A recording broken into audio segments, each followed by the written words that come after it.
Irmãs e irmãos, vamos elevar nossos pensamentos a Deus, a Jesus, aos nossos amigos espirituais e rogar proteção e amparo, para que tenhamos as ideias e as palavras mais adequadas a tudo aquilo que a espiritualidade superior programou para a nossa noite de hoje.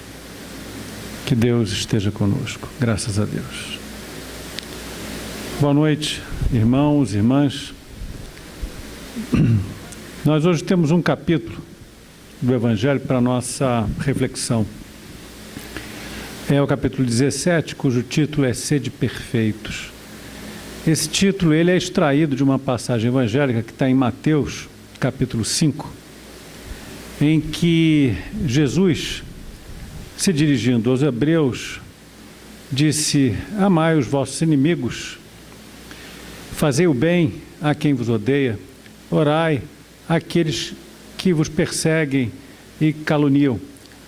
Pois se amardes somente aqueles que vos amam, o que fareis de mais nisso? Também assim não agem os publicanos? Se saudardes somente os vossos irmãos, o que demais fareis nisso? Também assim não agem os gentios? Pois eu vos digo, sede perfeitos como o vosso Pai o é. Sede perfeitos como o vosso Pai o é. Esse é o desafio evangélico. Agora é fortíssima essa passagem, né? Sede perfeitos como o vosso Pai o é. Ambicionar a criatura à perfeição da própria divindade seria algo descabido. Porque se nós pudéssemos ser perfeitos como Deus, no limite, quando chegássemos a essa perfeição, nós seríamos como deuses. Nós seríamos iguais a Deus. Posto que Deus é único, é absoluto, jamais poderemos ambicionar sermos perfeitos como Deus o é. Mas existe sim para todos nós uma perfeição possível. A perfeição que é o objetivo de todas as criaturas saídas das mãos de Deus. Existe essa perfeição que ela está muito distante ainda de nós, mas é algo que está reservado a todas as criaturas ao cabo de uma longa e laboriosa trajetória. Então, Jesus, ele propôs alguma coisa que não tem verdade, não tem sentido final. É bom sempre entender que Jesus, quando ele fala para aquelas pessoas daquele tempo, ele usa uma série de imagens e muitas vezes ele é hiperbólico, ou seja, ele exagera. Ele exagera com um fim didático. Como naquela passagem que ele diz que se o teu olho for motivo de escândalo, arranca-o. Obviamente que nós não vamos fazer isso. Ninguém vai arrancar o olho. Ele completa. Pois é melhor entrar no mundo cego do que ser motivo de escândalo. Mas isso é uma hipérbole. De fato, ninguém vai arrancar o próprio olho. Ninguém vai se mutilar. Então, quando Jesus nos convida a sermos perfeitos, como nosso Pai o é, quando ele se dirige àquele povo e diz, sede perfeitos como vosso Pai o é, ele está criando uma imagem forte para que aquelas criaturas elas entendam que existe para elas uma possibilidade, uma oportunidade e, por que não, um dever. Para nós espíritas, cristãos chegados já à era da fé raciocinada, todos esses desafios, eles devem ser entendidos por nós como possibilidades reais. Se não no momento presente, na encarnação presente, sim, ao longo da eternidade, do tempo infinito que está diante de nós. Poucos de nós podem ter a pretensão de chegarmos à perfeição ao cabo desse processo reencarnatório que nós estamos vivendo. Mas todos nós, sem exceção, podemos ter a certeza de que a perfeição é para nós sim possível e que nós a alcançaremos.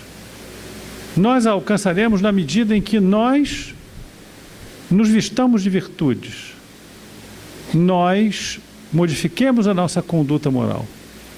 Kardec nos diz: o verdadeiro espírita se reconhece pela sua modificação interior. E a modificação interior não significa que nós vamos nos tornar perfeitos no dia seguinte. Não significa que nós vamos acertar sempre. Para alguns espíritas, assume ou assoma uma necessidade urgente de acertar sempre. Não é que nós entremos na vida já aceitando a derrota, aceitando o erro, mas devemos entender que erraremos eventualmente e que nós vamos ter de corrigir esses erros e ir em frente. Há pessoas que erram e se mortificam porque erraram e ficam presos ou presas a um passado e se lamentando daqueles erros, nem os corrigem, nem se melhoram para seguirem em frente. Alguns espíritas caem em depressão porque, afinal, não conseguiram a modificação que almejavam, que desejavam. Mas a primeira modificação é a simples vontade, desejo sincero de acertar. A grande virtude, a maior virtude é mudar os nossos objetivos e, sinceramente, perseguirmos esses objetivos. Quais seriam os objetivos? O maior objetivo de todos: amar ao próximo como a nós mesmos. E o caminho para isso, o caminho para a perfeição, é através da caridade. Então, que todos nós nos coloquemos na posição de pessoas sinceramente devotadas à caridade. A caridade que assume múltiplas formas, e não apenas aquela caridade que se materializa através de uma esmola, de um óbolo, da cooperação monetária, econômica com a religião na qual nos abrigamos. Existe um campo muito mais vasto para a caridade e que começa em nossos lares, na maneira como nós nos dirigimos aos nossos familiares. A forma como nós nos comunicamos com os nossos semelhantes. O fato de nós olharmos as pessoas e vermos as pessoas como seres humanos, assim como nós o somos. Será que todos nós sabemos o nome daquelas pessoas que laboram nos locais onde nós moramos, nos condomínios? A maioria de nós hoje mora em prédios. Um ou outro é afortunado, mora numa casa. Mas mesmo esse que mora numa casa, será que conhece o nome ou já cumprimentou o gari que pelo menos uma vez por dia vem limpar a casa, vem limpar a rua, varrer a rua? Será que conhece o funcionário da Light que bate na nossa porta para fazer a medição?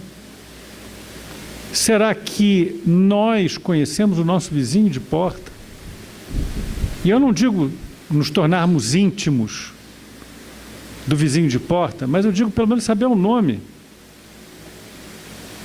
daquela pessoa.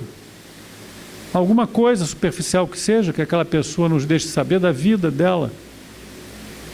Não saber simplesmente para fofocar, mas saber para, em algum tipo de eventualidade, poder ajudar.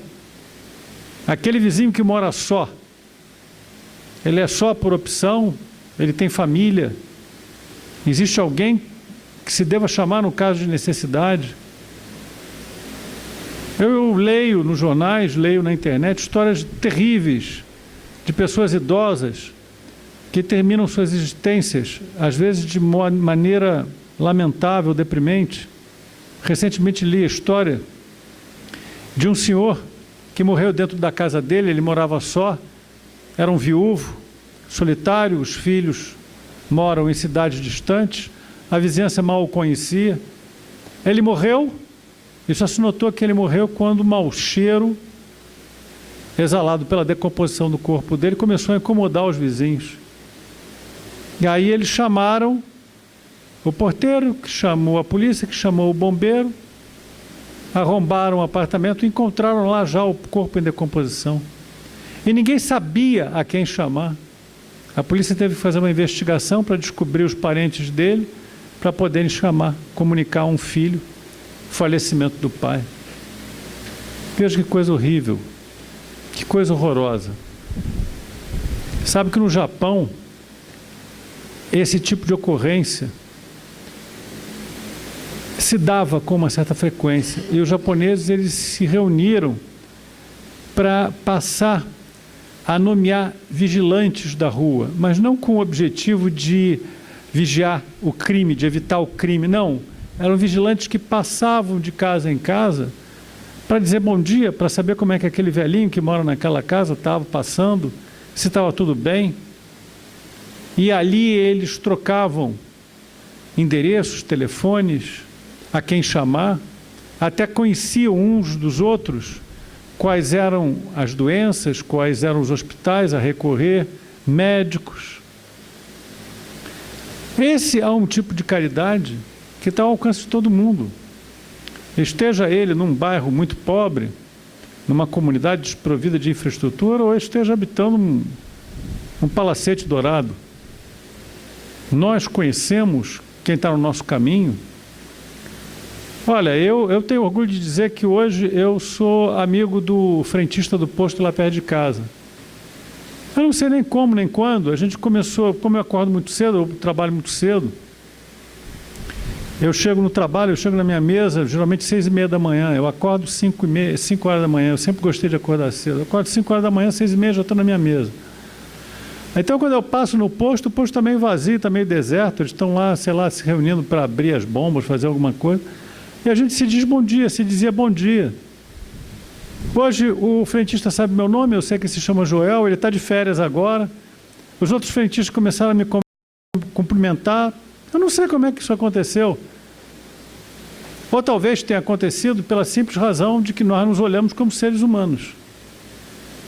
Aquele sujeito careca que passa aqui, no caso eu, e aquele camarada uniformizado que está lá. Só que agora não é mais o camarada uniformizado, é o Joel. E para ele eu sou o Alexandre. E aí no sábado, quando eu passo por lá, e ele tem os turnos dele, ele está trabalhando muitas vezes no sábado, eu estou de folga no sábado. Aí ele sempre diz, fim de semana. Aí eu digo assim, pois é, tem suas vantagens. Acordar cedo tem suas vantagens. Aí ele responde, eu também acordo cedo, mas você trabalha de turno. Mas enfim, a gente se conhece. Todas as pessoas que lá trabalham no prédio, eu as conheço pelo nome. Quando elas chegam no prédio e eu percebo que é uma pessoa nova, eu me apresento. Eu vou lá, cumprimento e digo, você é novo aqui? E aí, como é que você veio parar aqui? Ah, eu sou amigo do fulano, sou amigo do Beltrano. Ah, quem me mandou foi a agência. Aí eu pergunto o nome, qual é o teu nome? Eu digo, meu nome é Alexandre. Eu moro ali naquele apartamento tal.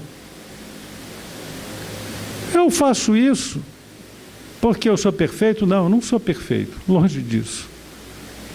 Mas, minimamente, eu tento praticar no meu dia a dia aquilo que a doutrina espírita e antes a doutrina cristã, ela diz para a gente. Ama teu próximo como a ti mesmo. Eu não chego ao ponto de amá-los, eu não vou dizer, não vou ser cabotino aqui para dizer que eu amo a humanidade. Não, francamente, há pessoas, inclusive, que eu não gosto nem de ver. Imperfeição minha assumida. Tem que melhorar muito. Amai os vossos inimigos. Eu diria que estou na fase de tolerar os meus inimigos, mas eu sei que tenho que chegar a amar meus inimigos. Mas uma coisa, pelo menos, eu me ponho a caminho. Olha, as pessoas não estão na minha vida a troco de nada, e as pessoas não são unidades de carbono andando por aí pela rua. Elas são seres humanos.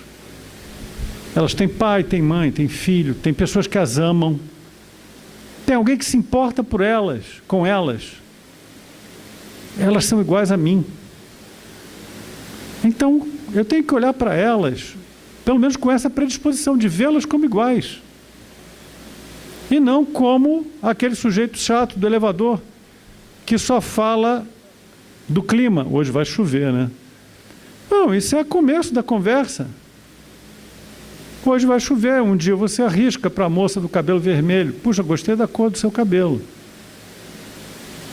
E aí, para que ela não pense nada de errado, logo digo, a minha filha também gosta de pintar de cabelo. Qual é o tom do seu cabelo? Qual é o tom da sua tintura? E aí eu digo, vou falar com a minha filha. Aí um dia eu estou com a minha filha no elevador, a moça do cabelo vermelho diz, você que gosta do cabelo vermelho também? Aí a minha filha não está com o cabelo vermelho atualmente, aí ela explica, não, já gostei, já tirei, já botei, agora tá com um castanho, não sei o quê, Castor 49, sei lá das quantas. Enfim, a gente começa a se ver como pessoas. Começa a se perceber como seres humanos. Imperfeitos, porém perfectíveis, em marcha. Esse é um dever que a gente tem. Isso, na verdade, é um dever que a gente tem. É um chamado cristão, mas é um dever que a gente tem. É o dever de nos conhecermos, porque se a gente não se conhecer, como é que vai ser? Quando eu era bem garoto, muito antes de conhecer minha mulher, eu ainda estava na escola, tinha a menina mais bonita da escola. A menina mais bonita da escola era um negócio assim, inalcançável. Hoje em dia a garotada é mais próxima, né? Mas na minha época, a gente estabelecia umas barreiras, umas distâncias. Aí um dia eu sei que eu estou indo para a escola, aí eu vou andando por uma rua, e aí eu vejo lá de longe ela vindo. E aí, bom, naturalmente, primeiro o prazer da visão. Poxa, que legal, ela está vindo lá. Aí depois vem aquele pensamento, caramba, fatalmente a gente vai se encontrar ali na confluência das ruas, antes da escola. E agora, como é que vai ser? Claro, porque ela era quase uma entidade, né? Ela não era um ser humano real, ela era uma entidade, ela era a menina mais bonita da escola. Mas aí, lá na confluência, surpresa da surpresa, ela disse meu nome. Ele disse, como vai?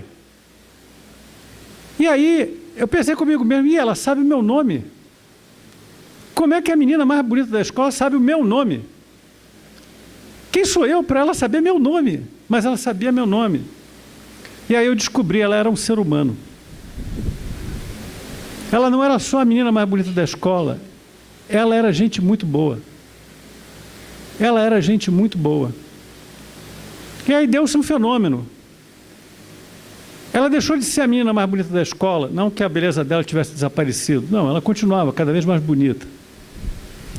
Mas ela assumiu uma figura real. Eu a tirei do Olimpo, onde ela estava lá colocada num pedestal, e ela se tornou uma igual. E assim como aconteceu de eu tirá-la do Olimpo e colocá-la como uma igual, há pessoas que a vida costuma rebaixar e colocar numa espécie de posição como se fosse uma casta à parte de intocáveis, e não são nossos iguais. E as pessoas têm alma, têm sentimento, e você deve chegar até elas, porque elas devem estar pensando em relação a você como eu pensava em relação à menina mais bonita da escola. Sabe, a gente desumaniza as criaturas, e o nosso dever é restituir a humanidade aos nossos irmãos, para nós olharmos para eles exatamente como eles são. Pessoas que querem ser amadas, precisam ser amadas, precisam ser entendidas. Eu sei que alguns de vocês estão pensando assim, tem um cara lá no trabalho que não dá para amar de jeito nenhum. Realmente tem no nosso nível, ainda a gente não consegue vencer todas as barreiras. Mas olha, pelo menos dá a essas pessoas a oportunidade de serem entendidas como pessoas. Então diga assim, é uma pessoa com quem eu tenho dificuldade de relacionamento, mas alguém ama essa pessoa, alguém gosta dessa pessoa, para alguém essa pessoa é importante.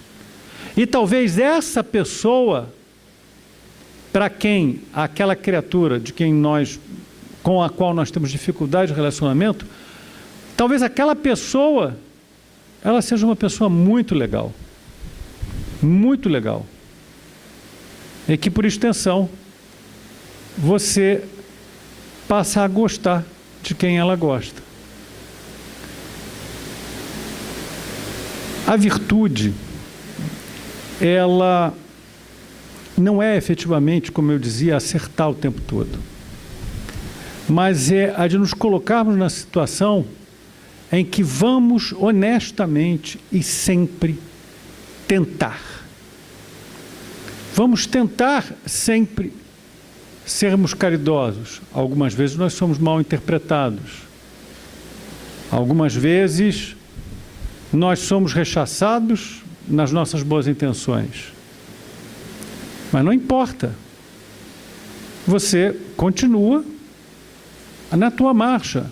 Alguém não entendeu? Paciência. Você não deve mudar a busca, o teu cumprimento do dever, que é buscar o teu semelhante, porque houve um contratempo. Jesus foi perseguido, Jesus foi odiado, e ele só amou. Amai os vossos inimigos. Ele amava sinceramente a todos nós, os inimigos, aqueles que se declaravam como inimigos dele, mas ele não tinha inimigos. Ele nunca odiou ninguém. Ele amava e buscava a salvação de todos nós. Já imaginou se ele desistisse?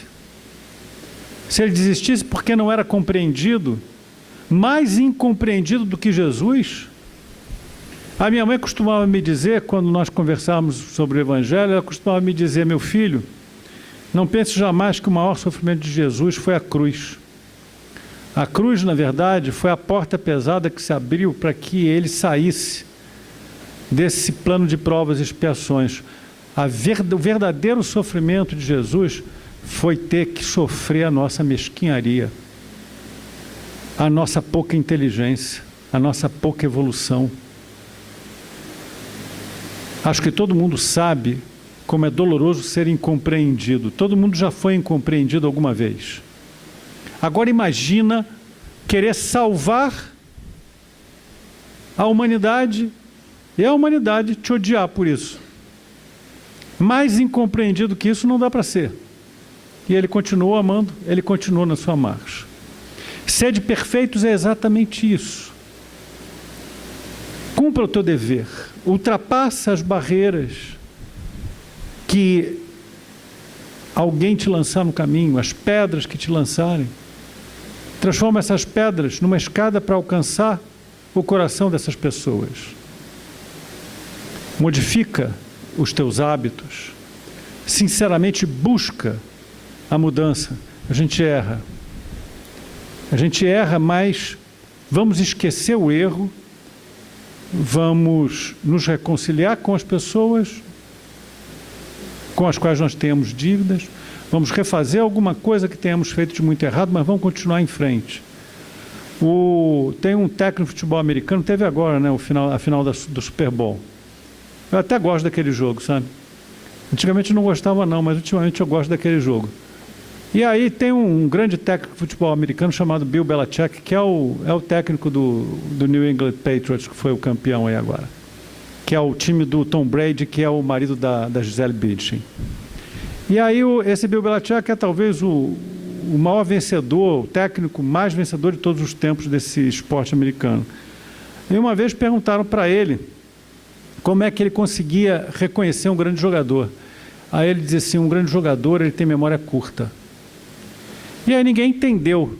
Como assim um grande jogador tem memória curta? Logo aquele esporte que tem que memorizar um monte de jogadas. Ele diz assim: ele tem memória curta para o erro. Ele pode errar, ele esquece o erro imediatamente e ele já parte para a nova vitória, para o novo acerto. Porque quem fica preso no erro não tem chance de acertar. Sede perfeitos. Se nós ficarmos presos aos nossos erros, nós nunca vamos chegar à perfeição. Temos de nos livrar dos nossos erros, reparar o mal que tenha sido feito e continuar tentando acertar. Há algumas pessoas que acham que vão alcançar a perfeição se elas martirizarem o corpo. A gente vê ao redor do mundo, em uma série de seitas, pessoas que elas se autoflagelam em busca do aprimoramento, em busca da perfeição. Eu soube, um dia desses, alguém lá no trabalho me falou que num determinado país, não importa qual e não importa qual seja a religião, durante uma dessas sessões de autoflagelamento, o indivíduo ele usava umas lâminas muito afiadas que ele se cortava e naquela empolgação, naquele êxtase místico, ele acabou se cortando de tal maneira e tão profundamente que ele cortou a própria coluna. Ele se matou. Ele acabou se matando assim de uma forma horrorosa, porque a lâmina era muito afiada. Então ele deu aquela espadagada nas próprias costas e errou o golpe, a força, enfim, cortou com a lâmina a própria coluna, morreu. Isso tem sentido. Jesus, ele convidava as pessoas ao automartírio, à flagelação. Jesus não, de forma nenhuma, ele disse às pessoas, por exemplo, a mulher que ia ser apedrejada, o que ele disse para ela?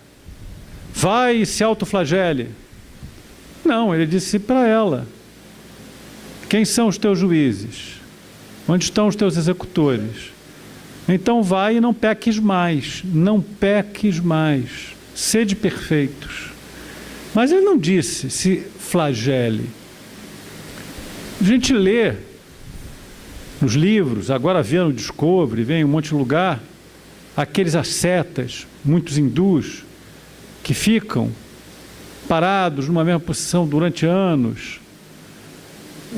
Tem sentido isso? Não, não tem sentido nenhum isso.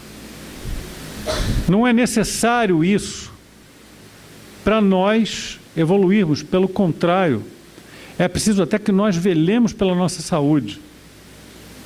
Não sei se os amigos se lembram de mim, mas ano passado, em agosto, eu estava com 21 quilos a mais. Hoje estou com 21 quilos a menos. Em 6 anos é a primeira vez que o meu peso é apenas 2 dígitos. Nos últimos 6 anos o meu peso sempre foi acima de 2 dígitos. Em agosto do ano passado eu estava com 120 quilos. Hoje eu estou com 99. Por que eu fiz isso? Porque você entrou no projeto verão, quis ficar saradão para aproveitar o verão. Não. Eu fiz isso porque todo ano eu sou obrigado a fazer o periódico lá pela empresa. E no ano passado, em agosto, o médico pegou, botou em cima da mesa e disse assim, está vendo? Isso aqui são teus exames, isso aqui é evolução.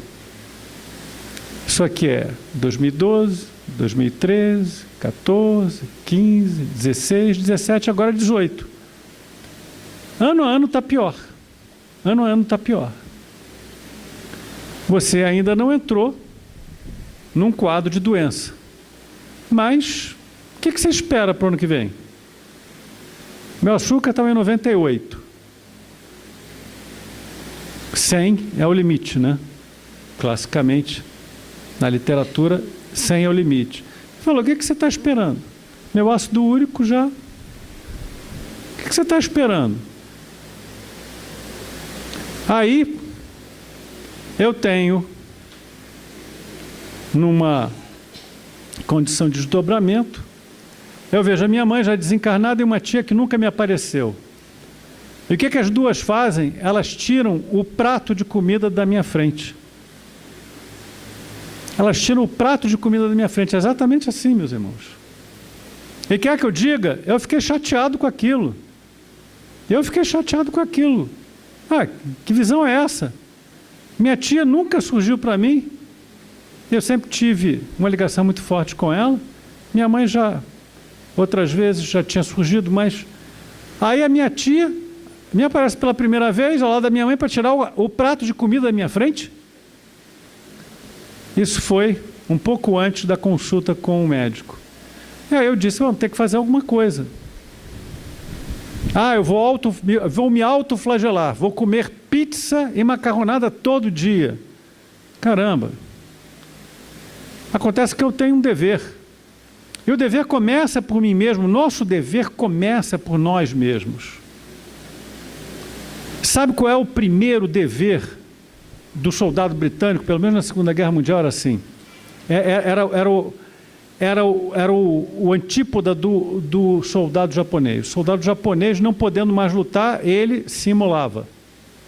Ele se matava porque não podia superar a vergonha de ser derrotado no campo de batalha. O soldado inglês não podendo mais lutar, ele se entregava, com o dever de se manter vivo para, na primeira oportunidade, escapar e voltar à luta. O nosso dever é lutar. Nós somos como soldados britânicos. O nosso dever é lutar. A gente erra, perde, temos algumas derrotas. Vamos nos preservar para voltarmos à liça, ao campo de batalha. A próxima batalha a gente vence.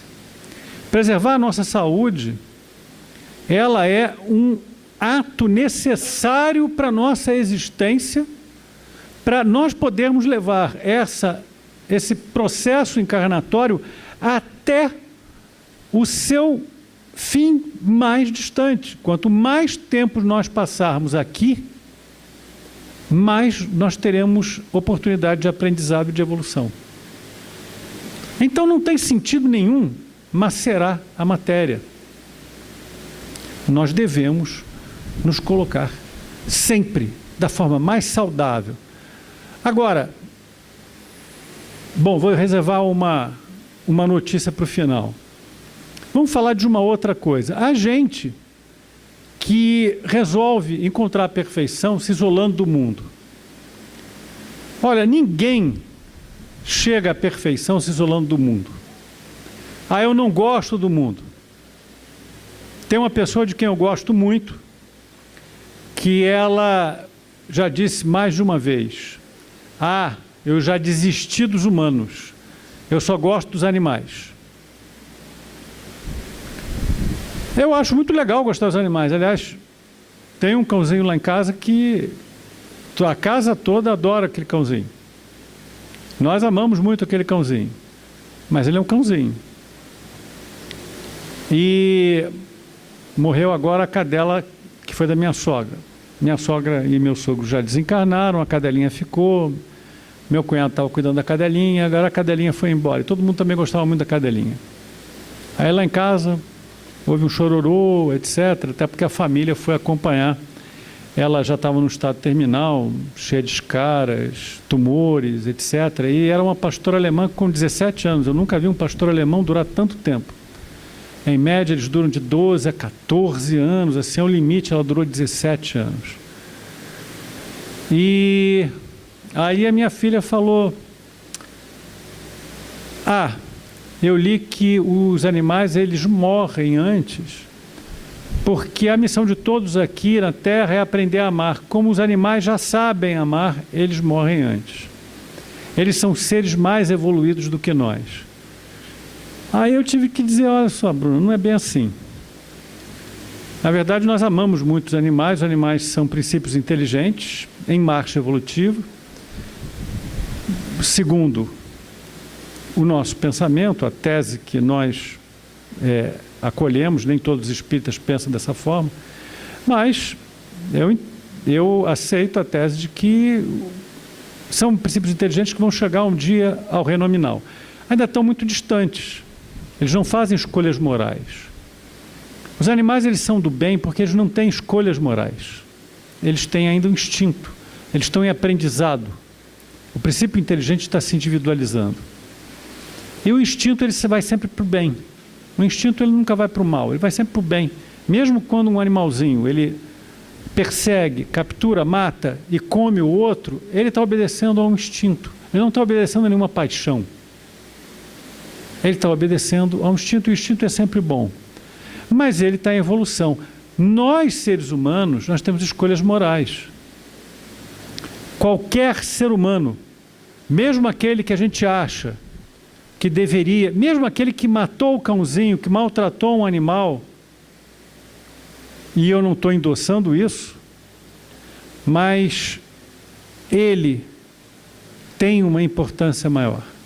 Ele chegou num estágio mais evoluído, em que a gente precisa dar mais atenção para ele. Porque ele já está fazendo escolhas morais, e está fazendo escolhas morais erradas.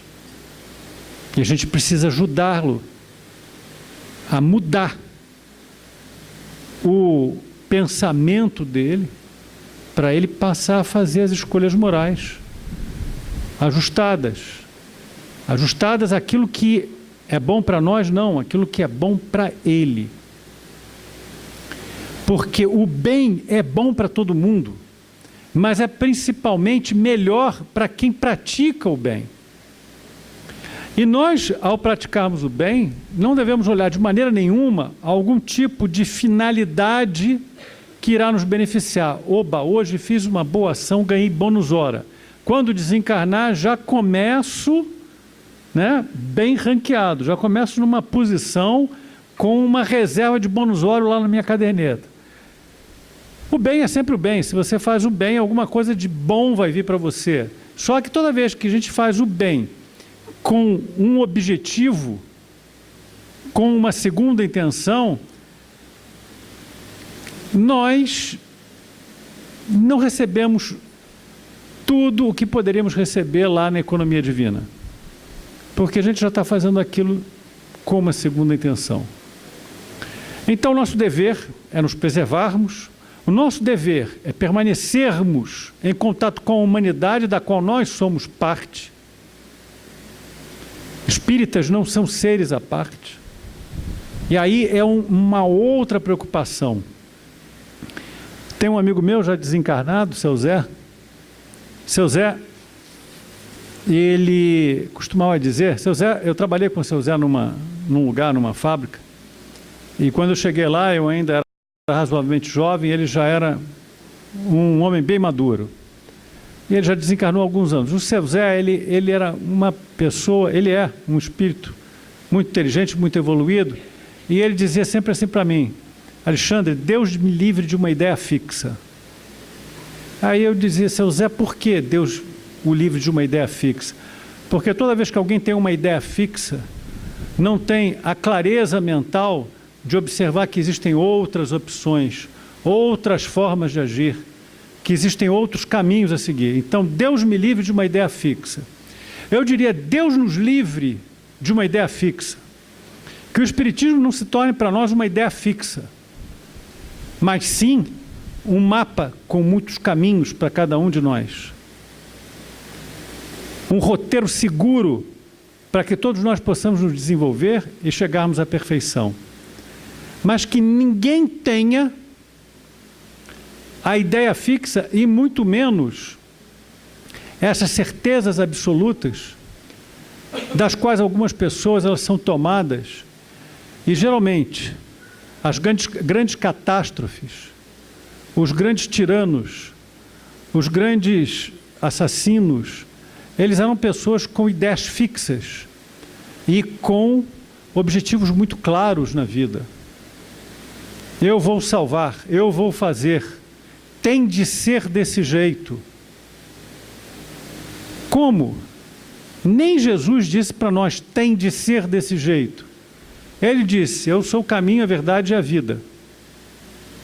Ninguém vai ao Pai senão por mim. Mas ele não disse, você está obrigado a fazer. Ele disse, olha, esse é o melhor caminho, esse é o melhor roteiro. Agora cada um escolhe o seu. Então, espíritas não devemos nos tornar místicos, nos colocarmos à parte e acharmos que a matéria nos atrapalha. A matéria é veículo necessário para o nosso aprimoramento. Somos parte da humanidade e com a humanidade nós devemos viver, interagir e progredir. O bem que nós façamos deve ser feito porque é o bem, e não porque, eventualmente, isso resultará em algum tipo de bônus para nós nesse plano ou no plano próximo, o plano onde entraremos. É preciso que nós recebamos a palavra, recebamos o Evangelho e nós multipliquemos o Evangelho, que nós sejamos aquela semente que, lançada em terra boa, deu 1 por 100, ou 1 por 60, ou 1 por 30. Todos conhecemos essa parábola, a parábola do semeador, não é? Jesus um dia saiu de casa, se sentou à beira do lago, e a multidão se acercou de Jesus. Jesus subiu então numa barca, e ele, entre muitas coisas, disse: um semeador saiu a semear, e no caminho caíram as sementes, vieram os pássaros do céu e as comeram. Algumas outras sementes caíram sobre a rocha, sendo uma terra rasa, elas rapidamente brotaram, mas como não havia onde lançar raízes, saindo o sol, elas foram causticadas. Algumas outras sementes caíram no meio dos espinheiros, e os espinheiros cresceram, as abrafaram. E houve aquelas sementes que caíram em terra boa, e deram 1 por 100, 1 por 60, 1 por 30. Obviamente todos conhecemos a interpretação dessa parábola, que está lá também em Mateus, capítulo 13, versículos 1 até 44, 42. A interpretação é muito clara. As sementes que caíram no caminho são aquelas pessoas que receberam a palavra evangélica, conheceram a doutrina, mas não deram muita atenção, não deram atenção nenhuma. E, na verdade, se deixaram permanecer na situação de atraso ou de inação em que estavam, e aí, naturalmente, as situações vieram arrebatar sementes a pouca instrução que tinham recebido.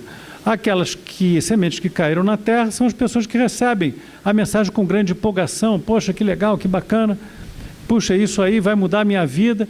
Mas, na verdade, nas primeiras atribulações, elas se afastam, elas não querem perseverar no bem, na fé. Aquelas sementes que caíram nos espinheiros são as pessoas que receberam, entenderam a mensagem, mas se deixam envolver pelas coisas do mundo. São aquelas pessoas que sempre dizem: eu não tenho tempo, eu tenho muita coisa para fazer, eu tenho muitas atribuições e eu não consigo me preocupar com isso. Enquanto que as pessoas que receberam a instrução, receberam o Evangelho e assumiram o desafio evangélico de se mudarem, modificarem, essas são as sementes que renderam. Algumas rendem muito, 1 por 100, outras rendem mais ou menos, 1 por 60, outras rendem um pouquinho, 1 por 30, mas ainda assim rendem alguma coisa. O ser de perfeitos, ele nos obriga a tudo que nós recebermos, nós pararmos, pensarmos e aplicarmos. Nós devemos dar frutos. Não basta nós sermos pessoas muito gratas. No seio do Espiritismo se encontra muitas pessoas que são muito agradecidas. Eu sou muito agradecido à casa de Frei Fabiano, porque eu recebi muitas bênçãos lá. Eu sou muito agradecido a Bezerra de Menezes, porque um dia, numa situação em que eu estava com a minha saúde muito debilitada, eu me lembrei de orar a Bezerra de Menezes e eu tenho certeza que ele intercedeu por mim. São pessoas muito agradecidas. Mas o agradecimento é só o primeiro passo para a perfeição. A verdadeira perfeição, ela só se atinge quando nós, agradecidos, passamos a ser agentes para o surgimento de pessoas agradecidas. Passamos a gerar a gratidão. Não que nós desejemos a gratidão alheia como reconhecimento próprio, mas é a tal corrente do bem da qual se fala hoje. Hoje em dia se fala bastante da corrente do bem. A corrente do bem é criar elos nessa cadeia que vai se estendendo, e vai gerando gratidão. Tinha o profeta Gentileza que falava, gentileza gera gentileza. A gente pode falar, ingratidão gera gratidão. Não basta ser grato, é preciso gerar gratidão. Esse é o caminho do sede perfeitos. Meus irmãos, eu estou meio perdido na hora. Bom, eu não quero ultrapassar o limite da hora, mas quero fazer uma conclusão de tudo aquilo que a gente leu, comentou sobre esse capítulo, o capítulo 17 do Evangelho segundo o Espiritismo. Primeiro, o desafio evangélico do sede perfeitos como vosso Pai o é, claramente não quer dizer que nós seremos perfeitos como Deus. Isto não é atingível para as criaturas. Somos criaturas, não somos o Criador. Mas existe sim uma perfeição possível para todos nós. Querem um parâmetro? Tá bom, o parâmetro é Jesus. Eu vou ser perfeito como Jesus? No limite, lá em um tempo, que não se consegue avaliar quando, vamos ser. Alguns de nós surgiram aqui junto com a Terra, ou pelo menos na fase em que a Terra conseguiu desenvolver vida. Princípios inteligentes criados por aquela época. A Terra tem 4,5 bilhões de anos e a gente fala de sinais de vida, etc., etc., ainda no pré-cambriano. Alguém fala aí em 1,5 bilhão de anos já uma vida muito rudimentar surgindo. Pode ser um princípio inteligente que começa a sua marcha de individualização. Então, 1,5 bilhão de anos para chegar até onde a gente chegou. Põe aí outro 1,5 bilhão, 3 bilhões, para chegar a um grau de perfeição razoável.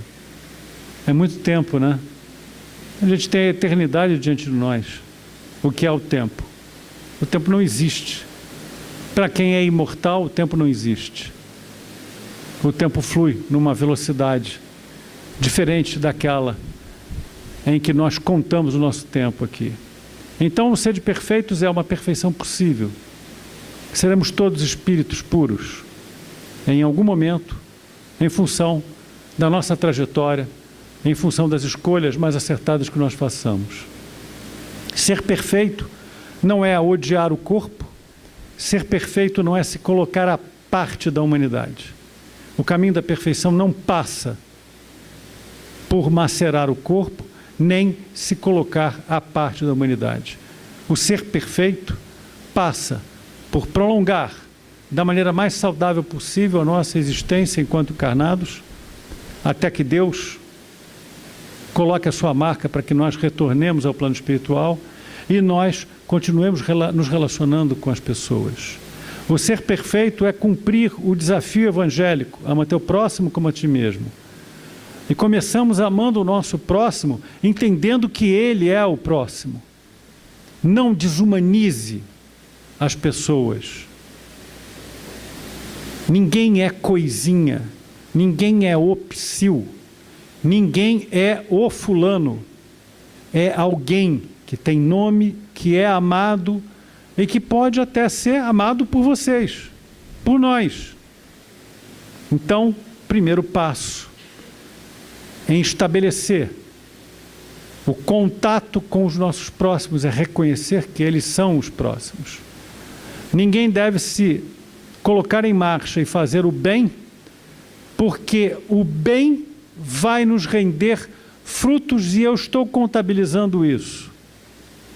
Não contabilize. Faça o bem porque é o bem. Faça o bem simplesmente porque é o dever fazer o bem. Não se fixe nos erros do passado. Não se mortifique porque ainda não chegastes à perfeição. A perfeição é possível, nós chegaremos lá, mas ainda não estamos no estágio de espíritos perfeitos. Então, vamos ter de aprender a conviver com alguns erros, mas conviver de maneira positiva. Eu errei, eu reconheço que errei, não vou tentar justificar o meu erro, eu vou corrigir o meu erro. Não desenvolva a autoindulgência.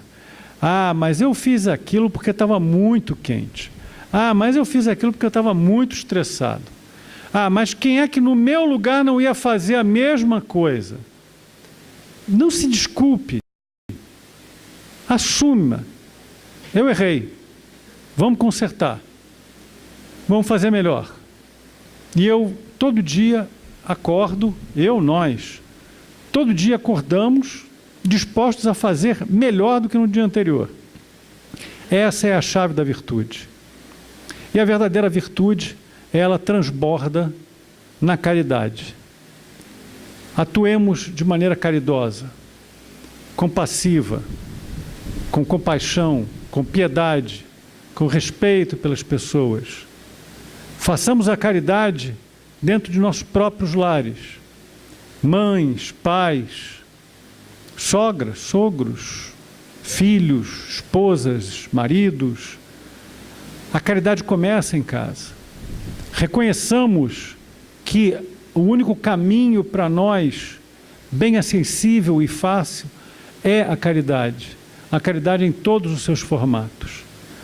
Não vamos nos restringir à possibilidade da caridade através do óbolo, através da esmola, através do auxílio pecuniário. Façamos a caridade na nossa atuação diária, dando uma palavra, um olhar, um sorriso, um ouvido, um abraço. Quantas histórias a gente já escutou, histórias de Bezerra e de outras pessoas notáveis. Bezerra um dia não tinha o que fazer para uma pessoa que lhe pedia auxílio. Ele disse: eu não tenho nada que possa lhe dar, mas posso lhe dar um abraço. E deu um abraço. E deu um abraço.